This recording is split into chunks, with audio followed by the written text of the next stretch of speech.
یونان کشتی حادثے میں بچنے والے رانا کی کہانی۔ پاکستان سے تعلق رکھنے والے 24 سالہ رانا نے اسمگلروں کے ہتھے چڑھنے سے لے کر کشتی ڈوبنے تک کے واقعات بیان کیے ہیں۔ اس سانحے میں رانا خود تو بچ گئے مگر ان کی بیوی بچے کشتی کے ساتھ ہی ڈوب گئے۔ رانا نے بتایا، ہم نے بہتر زندگی کے لیے اٹلی جانے کا فیصلہ کیا، اس لیے کہ وہیں میرا بھائی رہتا ہے۔ میں نے رے نامی پاکستانی کو $8,000 پیشگی دیے۔ اس سے طے پایا کہ جب ہم اٹلی پہنچیں گے تو میرا بھائی بقیہ رقم ادا کر دے گا۔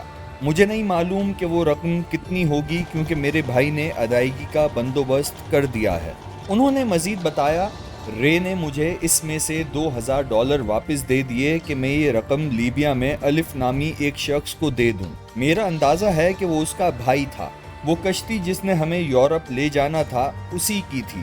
تقریباً 1 ماہ قبل ہم پاکستان سے ہوائی جہاز کے ذریعے دبئی اور وہاں سے مصر اور پھر ہوائی جہاز کے ذریعے لیبیا پہنچے۔ وہ ہمیں ایک گھر میں لے گئے جہاں 150 کے قریب دوسرے لوگ ٹھہرے ہوئے تھے۔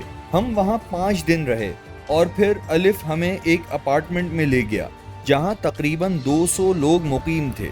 ہم وہاں تقریباً 20 دن رہے اور پھر الف ہمیں شیشوں والے ایک مکان میں لے گیا۔ اس مکان میں تقریباً 300 لوگ رہ رہے تھے۔ ہم ایک رات وہاں رہے اور اگلے دن وہ ہمیں 12 کاروں میں لیبیا کے شہر تبروک کے ایک اپارٹمنٹ میں لے گئے۔ ہم وہاں کچھ دن رہے اور 9 جون 2023 کو صبح کے وقت ٹرک میں ہمیں لیبیا کے ایک ساحل پر لے جایا گیا۔ سمندر میں 30 میٹر لمبی مچھلیاں پکڑنے والی ایک بڑی کشتی تھی جو پرانی اور نیلے رنگ کی تھی۔ وہ ساحل سے ہمیں چھوٹی کشتیوں میں بٹھا کر بڑی کشتی پر لے گئے۔ بڑی کشتی پر سوار ہونے کے بعد ہم نے دیکھا کہ اس کے نگران 2 لوگ تھے۔ جب ہم کشتی پر سوار ہوئے تو انہوں نے بتایا کہ ہمیں کہاں بیٹھنا ہے۔ مجھے اوپری عرصے پر بٹھایا گیا اور میری بیوی اور بچوں کو ایک کیبن میں رکھا گیا۔ بقول رانا، ہمارا سفر جمعے کی صبح شروع ہوا۔ کشتی پر تقریباً 700 افراد سوار تھے۔ ہم 3 دن تک سمندر میں سفر کرتے رہے کہ کشتی کا انجن خراب ہو گیا۔ وہاں ایک شخص کشتی کے انجن کو ٹھیک کرتا رہا مگر یہ بار بار خراب ہو جاتا تھا۔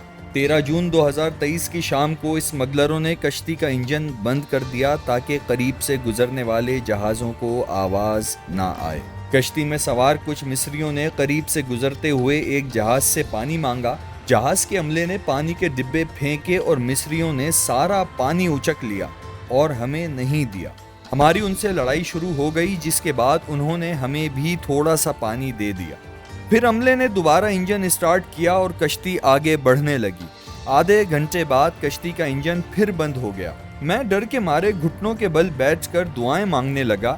اچانک مجھے کشتی ایک طرف جھکتی ہوئی محسوس ہوئی اور اس میں پانی بھرنے لگا۔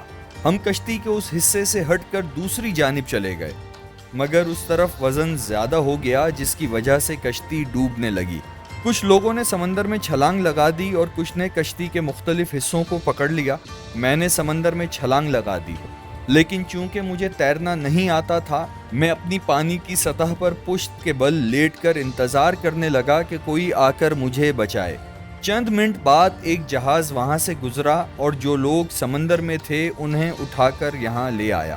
جو لوگ باہر نہ نکل سکے وہ کشتی سمیت پانی میں ڈوب گئے۔ ان میں میری بیوی اور بچے بھی شامل تھے جو کیبن میں تھے۔ ترجمہ بشکریہ، انڈیپینڈنٹ اردو۔